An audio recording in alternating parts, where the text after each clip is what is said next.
All right, well, let's see. I ended up locating this, which is pallet racking.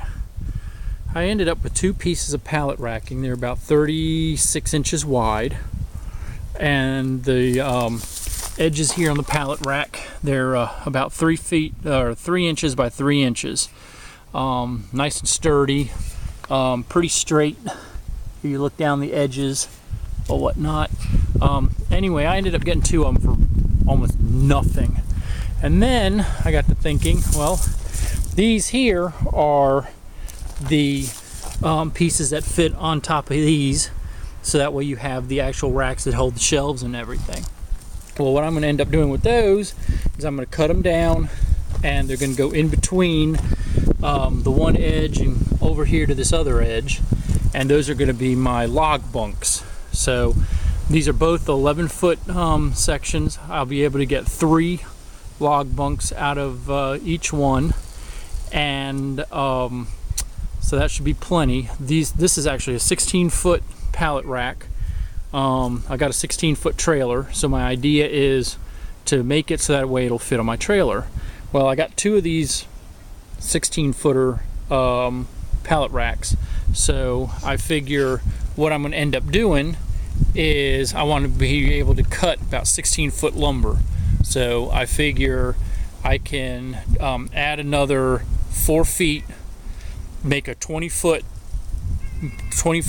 base and everything. That way, with my actual cutting portion or whatever, if I figure that'll be about 4 feet wide or so, I'll be able to actually cut 16-foot lumber. So anyway, that's kind of my idea right now. I don't know if it's going to work, but we're going to give it a shot. Then I got to thinking, well, how am I going to run this thing? Well, I had an old lawnmower, which is over here.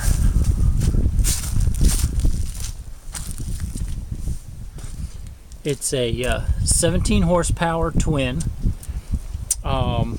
It's been sitting around a long time. However, I just got it running again today. It runs really, really good. Doesn't smoke or anything. Only problem is this is vertical shaft. It's not horizontal shaft. So I got to thinking a little bit and whatnot. And what I'm going to do is I'm going to strip the mower completely. So I'm going to have just the fuel tank, the motor, and everything on the main frame. And then I'm going to go inside the transmission, see if I can pull it apart, rig something up to use the tires and everything to drive the actual cutting blade and everything. So right now that's kind of where I'm standing, but other than that, she fires up and runs really, really well. So it's just a matter of figuring out how to get from a vertical shaft motor into making something spin horizontally.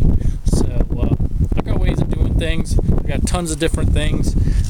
That's the deck that came off of it. I got all kinds of idler pulleys, all kinds of belts, and everything else. So I'm feeling pretty confident that I can make something work. So anyway, we'll see, and I'll keep you all tuned in, and hopefully we'll get this thing up and running here shortly.